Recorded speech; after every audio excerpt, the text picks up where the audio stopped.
Yo, what's going on, guys? Welcome back to the channel. Today we're going to be talking about Sergey Spivak versus Greg Hardy. Interesting thing with this fight is, again, Greg Hardy is 7-4. Everybody knows about his ridiculous past. He has talked about it. A couple years ago, he talked about it in a post-fight interview. So you have questions about it, go back and rewatch that post-fight, and he's 2-3 in his last 5 fights. He's on a 2-fight losing streak. He's been finished in both of those fights. First one was against Marcin Tybura. The second one, of course, as we know, is Tai Tuivasa, where he did hurt Tai. He just kind of ran into a right hook. Again, Greg Hardy, pretty elusive for a heavyweight. He has good speed. He is very powerful. He is also new to this, but he's also 33 years old. He's 6'5" with an 80.5-inch reach. The problem with someone like Greg Hardy is once people realizes he's just athletic and they can bully him around, and he just wants to stand there and throw punches, they can do what Marcin Tybura did. They can do what Tai Tuivasa did when he gets too aggressive. And somebody like Sergey Spivak, even though he lost his last one against Tom Aspinall in a pretty nasty way, honestly. We caught him with an elbow and this kind of finished him in that aspect. Greg Hardy will have 2.5-inch reach advantage, and he'll also be 2 inches taller. The thing I will say Greg Hardy does, he does throw leg kicks. He is a little bit measured. The problem with this fight, man, I feel like I got something.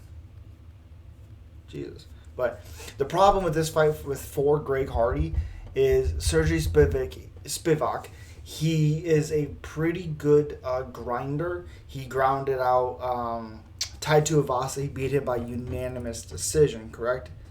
Let's see. Does it show it? It does not show it. Okay, well, a couple fights ago, I believe he was one of the losses of Tai Tuivasa.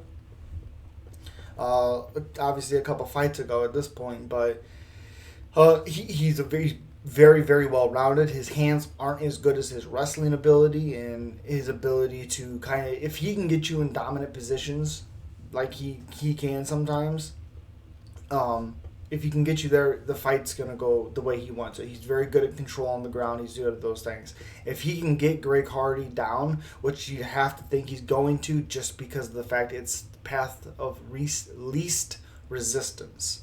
So don't be surprised if 2 minutes or so into it, or if Greg starts touching him, Spivak's going to try to get him down. I do not see Greg Hardy really finishing or really being able to get his volume, his striking, his stand-up going. I think Sergey is going to get him to the ground pretty quickly, and if he doesn't finish him on the ground, he would just grind out a decision, and that'll be 3 losses in a row for Greg Hardy.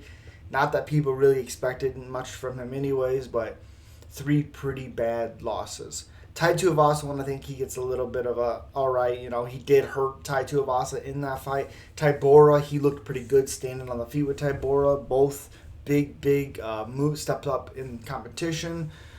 And yeah, I mean, it is what it is. This is his third actual only loss. His first loss ever was Alan Crowder, and he legally kneed him on the ground. So yeah, I mean, I got Sergey Spivak just grinding out a decision and keeping that number 15. This is a big opportunity for Greg Hardy. I hope he's been working on his takedown defense, because he's going to be the bigger guy against Sergey. So we'll see what he can do. But I got Sergey Polar Bear Spivak by unanimous decision. And before we get out of here, please hit that subscribe button, hit that thumbs up button, leave a comment down below on who you guys got. And as always, you know what it is.